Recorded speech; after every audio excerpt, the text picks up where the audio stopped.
Kinben Book 5, Chapter 139. Fighting Spirit, Motivational Speeches. Hindi na iyan uubra sa higher league, Ricky Mendez. Sambit nga ni Pineda sa sarili na napatingin sa score ng kanilang laban. Nakakita na raw siya ng comeback wins. Nagawa na rin nila iyon. Kaso, sila raw ang Gin Kings at ang 23-0 na score ay isang malaking patunay sa agwat ng chemistry at galing nila sa paglalaro kung ikukumpara sa team ni Mendez. Hindi sa minamaliit ko kayo, Mendez, pero ito ang realidad sa laban nating ito. Sabi pa nga ni Pineda sa kanyang sarili na humanda na para sa pagbalik ng possession sa kanila. Sinambot nga ni Kevin ang bola at sa pagharang sa kanya ni Mendez ay siya namang pagdating ni Watson para sa screen. Si Ricky nga ay mabilis na umiwas sa sentro ng kalaban at sa paglayo naman ni Pineda ay siya namang pagpunta agad niya rito na biglang ibinato ang bola sa pumapalayuring screener nito. Matangkad nga si Watson at nasambot niya sa ere ang bola dahil sa haba ng kanyang braso.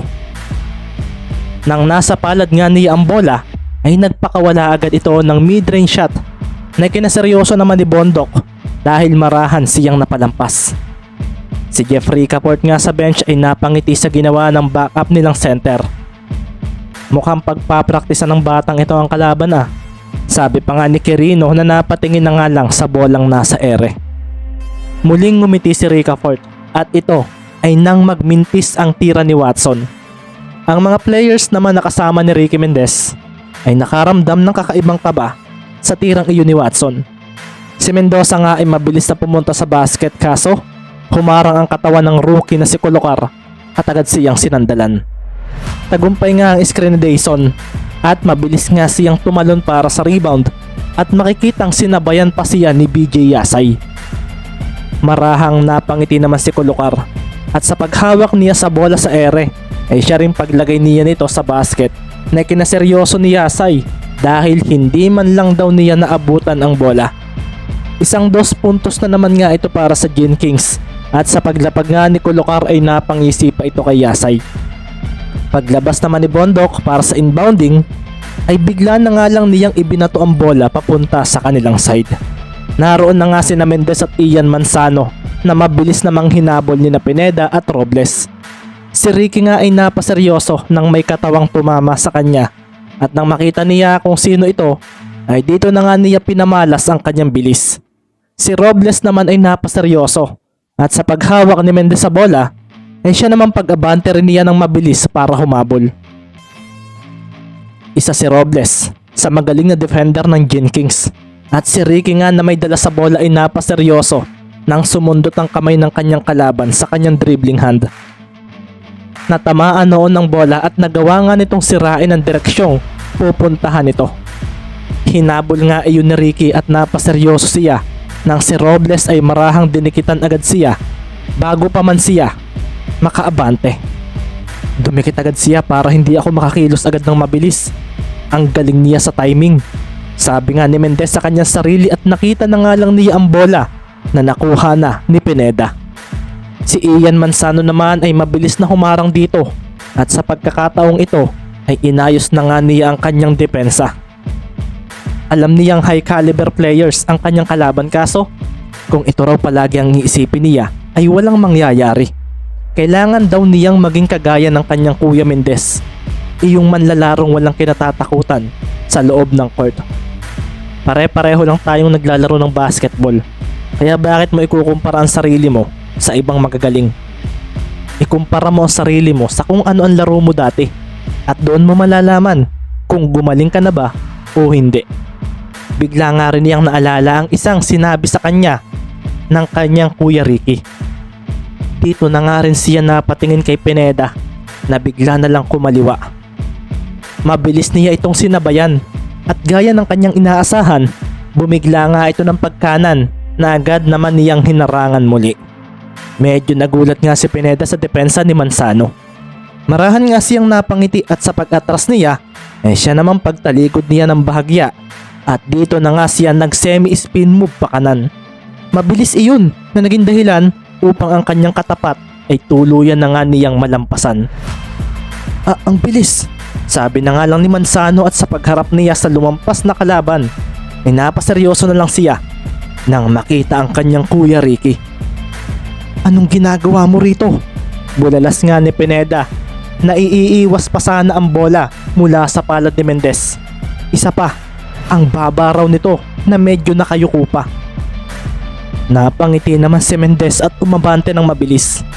Ang bola nga ay natamaan niya at isang ang steal mula kay Pineda ang nagawa niya. Dito naman nga biglang lumitaw si Robles para harangan ng kalabang nakakuha ng bola. Kaso sa paglapit niya rito ay nabigla siya ng igalaw ni Mendez ang kamay niya sa tagiliran nito. Agad na lumingon si Robles sa kanyang kaliwa at ang mga manonood ay napakuyom nang saka ng bahagi pumunta si Mendez na nagawang mapakagat ang isang magaling na defender ng Gin Kings sa kanyang fake pass. Nasa kaliwa rin kasi ni Robles si Manzano ng mga oras na iyon. Naging maganda tuloy ang move na iyon ni Ricky na mabilis na tumalon papunta sa basket upang ang bola ay ilagay rito. Sa pagtaas ng bola ay umalingaw-ngaw naman ang malakas na tunog ng block from behind ni Pineda. Napaseryoso nga si Ricky dahil doon. Mabilis nga raw talaga ang katapat niya dahil hindi niya naisip na makakahabol pa ito sa kanya. Nabigo na naman nga ang team ni Mendez na makapuntos at sa paglapag ni Pineda ay siya namang mabilis itong pagtakbo sa side nila. Ang bola nga ay hinabol ni Robles at pinalo ito papunta sa kanya. Si Pineda nga ay mabilis na hinabol ni Mendez at ni Yasay. Ang mga mata nga ni Pineda ay mas lalong naging ganado at sa pagharang ni Yasay sa kanya ay bumigla siya ng pagkaliwa at pagbato sa bola papunta sa basket.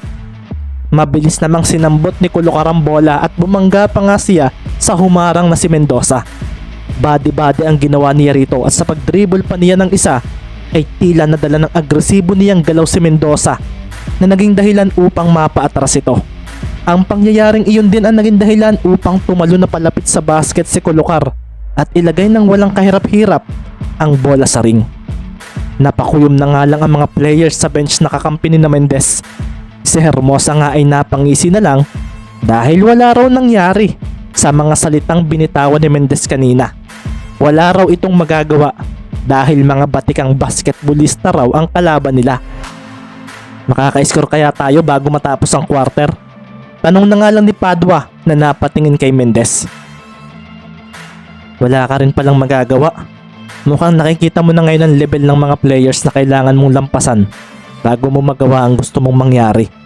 Sambit pa nga sa sarili ni Padua na napatingin din sa mga nanonood na players ng Infernos at kina Sir Nelson na tahimik lang na nakatingin sa loob ng court. Hindi pa rin naman nawala ng pag-asa si Ricky na makapuntos.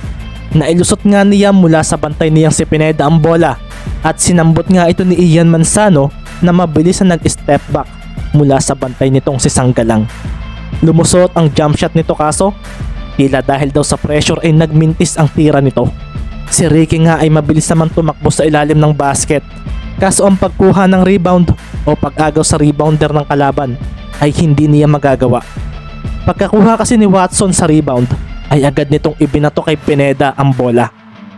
Dito na nga nakita ang pagkakamali ni Ricky na naging dahilan upang si Yase at Manzano ang mabilis na humabol kay Pineda. Wala namang katakot-takot sa mata si Pineda nang mapalapit sa kanya ang dalawang kalaban dahil sa paglampas niya sa free throw area ay bumigla siya ng pasa ng bola papunta sa likuran at wala nga itong tinginan. Nabigla na nga lang si Yase at Manzano sa nangyari at sa paglingon nila ay nakita nila si Sanggalang na nasa arena at nagpakawala ng isang press na kinaseryoso lalo ng kanilang mga kalaban. Isang buwan na sigurado ang lamang ng kalaban. Sambit na nga lang ni Magbanwa na napailing na lang nang pumasok ang bola sa basket.